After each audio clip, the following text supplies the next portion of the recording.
Welcome to Get the Facts. This is the program that provides you with information on government's policies and initiatives. I'm your host, Theodore Henry. I'm sitting in for Enthros Campbell. Today we'll be talking about the transformation taking place at the Jamaica Council for Persons with Disabilities and the various benefits or assistance available to persons who sign up with the entity. For this discussion, we're going to be getting the facts from the Executive Director of the JCPD, that's Dr. Christine Hendricks. Dr. Hendricks, welcome. Thank you for having me. All right, let's jump right in to get the facts. Let's begin by telling our viewers what the JCPD does. What's its mandate? Okay, so the Jamaica Council for Persons with Disabilities is a department of the Ministry of Labour and Social Security, Right. and it has responsibility for policy and program implementation for persons with disabilities right across the island. Okay. So generally the umbrella or the head of policy that directs how persons with disabilities, the access they have. Am I on the right track? You are on the right track. Wonderful, wonderful. So a big part of our conversation today is about the transformation that's happening at the JCPD. Right. What's that about? So the Disabilities Act was passed in the Parliament in 2014. And that process or that act mandates that there is established a Jamaica Council for Persons with Disabilities Right. to ensure the inclusion of persons with disabilities, to ensure that their rights are upheld and to ensure that their dignity are upheld by society. By all society? By all of society. Workplace, education, everywhere, okay, life. And so the current Jamaica Council for Persons with Disabilities wouldn't have had the capacity to ensure that the implementation of the Disabilities Act. And so the Disabilities Act establishes this body corporate, which will be an independent government body that can sue and can be sued as it pertains to persons with disabilities. And so this entity will ensure when the minister states its effective date, that the rights of persons with disabilities are upheld in all areas, in all facets of society. So if I'm getting this right, no, it is a more autonomous body. Now it is a department of the Ministry of Labour and Social Security. Which is moving towards being an autonomous body. Understood. Right. So currently we facilitate the educational, social, and economic development of persons with disabilities through our social workers across the island, where we seek to identify and register persons with disabilities first and foremost. We also do sensitization, public awareness programs to ensure that society understands how to deal with persons with disabilities, know who they are, know that they are, part of society. They are human beings just like everyone else, and they should be allowed to participate in society as independently as others. Yes. So. All right. So that sounds like a new day is dawning. It is. A new day is dawning because not only will we facilitate support for the welfare of persons with disabilities, but we will ensure their rights. And I think that will be a totally new day for persons with disabilities and the society in general. So as we move towards this new status of the JCPD, are there any major plans that we can look forward to? Or that is the major plan? Well, definitely. For the first time, there will also be established a Disabilities Rights Tribunal. So this tribunal will hear and adjudicate matters of discrimination against persons with disabilities, just to ensure that they are allowed. Because if you recognize right now, persons with disabilities have challenges accessing education, accessing employment, accessing even going into a building, sometimes because of the way it has been constructed. Persons have difficulty just with transportation. Right. And so the Disabilities Act mentions 7 clear areas that persons with disabilities must have their fundamental rights and freedoms in those areas. If I can interject here, are we talking about the Act different from the codes of practice? Well, the Disabilities Act mandates that the JCPD create codes of practice.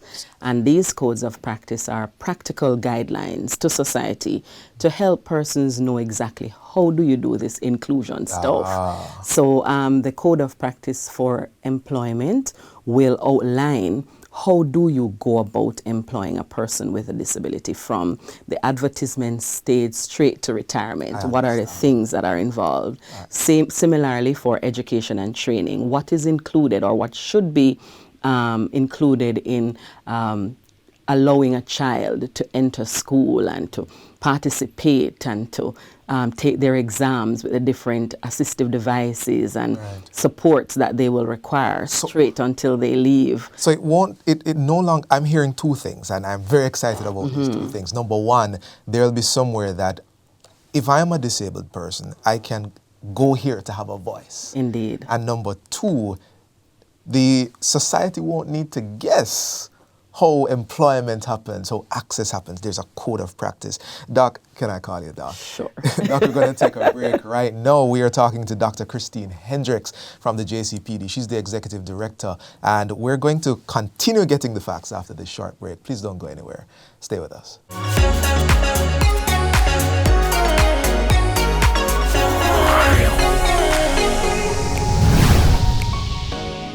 The following is brought to you by the Office of the Prime Minister. I'm saying to every single Jamaican, you will decide how this pandemic ends. If you wear your mask, if you maintain the physical distance, and if you decide to take the vaccines when it is your time, the pandemic will end. But if in frustration or just ignorance, we do not take responsibility, then the pandemic could end badly, including the loss of more lives. The proceeding was brought to you by the Office of the Prime Minister.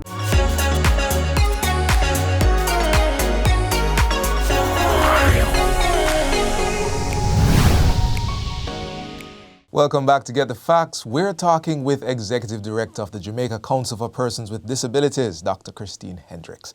We pick up the conversation with the Council's efforts to provide opportunities and empower persons with disabilities. But Doc, before the break, we were discussing the codes. Right. So if you can just give us a bit more information on these codes of practice. Okay, so we were saying that the codes of practice are practical guidelines to society on how persons with disabilities can be included in the different areas that speaks to their rights, really. And so far we have completed 3 codes of practice. The code of practice for employment, the code of practice for education and training, the code of practice for health care and health facilities. And for this year, we'll be looking at the code of practice for public passenger vehicles, just to ensure that persons with disabilities have access to transportation, which is essential for daily life. True. Living, yes. Absolutely. All right. So that is, if you're just joining us, I hope you weren't just joining us, but we have been talking about the JCPD and its transformation. And one of the things that we've mentioned so far is it's becoming an entity on its own. Right. It's becoming a body corporate, which is an independent public body. Right. And we've also mentioned that there are benefits for those that sign up with the body. Right. Now, let's talk about 2 of the benefits, assistive devices, and then we can talk about grants. But let's start with assistive devices. Okay, so even as a department, the JCPD provides assistive devices to persons with disabilities. Well, support to help them to provide that for themselves. So the JCPD will provide, once persons are registered, provide assistance, financial assistance for them to purchase varying assistive devices to help their independence. So for example, persons who are deaf can, once they are registered with the JCPD, apply for a grant to help them to purchase a hearing aid. For someone who needs a wheelchair to be their legs, we can assist them to purchase that wheelchair. Or we can provide that wheelchair from those that we have, because we do have a stock of wheelchairs. But then there are persons who need special wheelchairs, specialized based on their disability. We also provide white canes to persons who are blind and visually impaired, and whatever other device persons would need.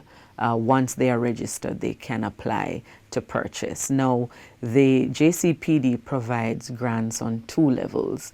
There's a lower end of up to a maximum of $30,000 that they can get to help them to make that purchase. Right. Or on the higher end, there's $250,000 to help them to make that purchase. What distinguishes between the 2 levels? It depends on the cost. It actually depends on the cost. So it depends on what the individual needs and the cost for the item. So up to a certain item, up to a certain value, you would be eligible for one grant or the other? Right. Persons, it depends.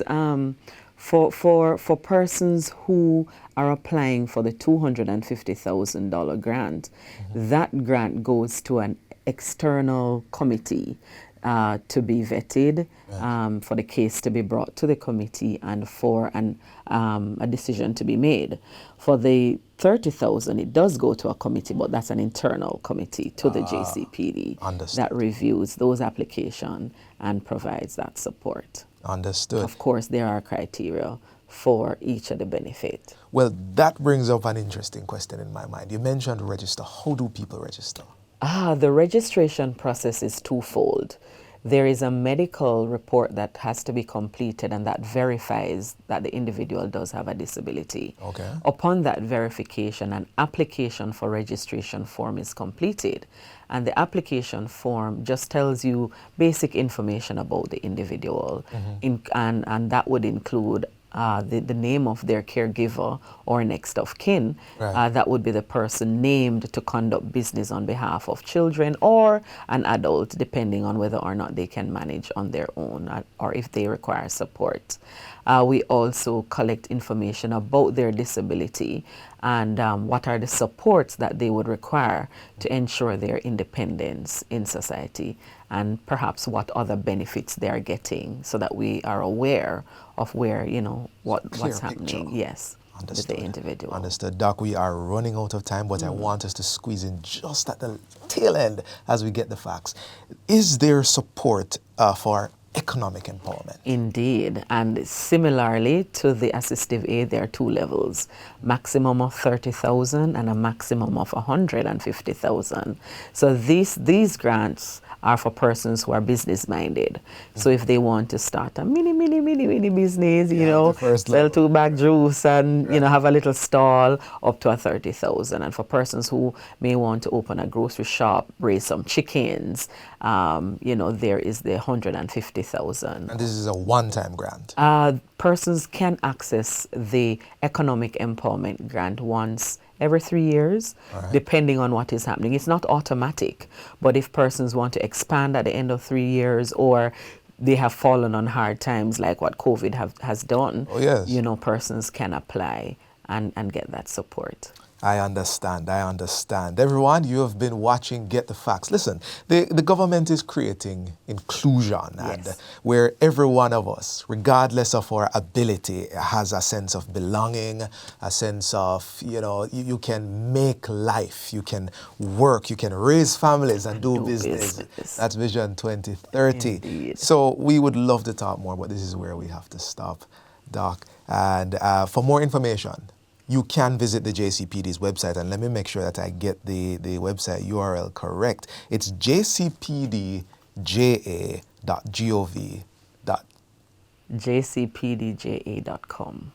It's .com. www.jcpdja.com. All right, so not gov.jm, not yet. Right now it is .com. So jcpdja.com.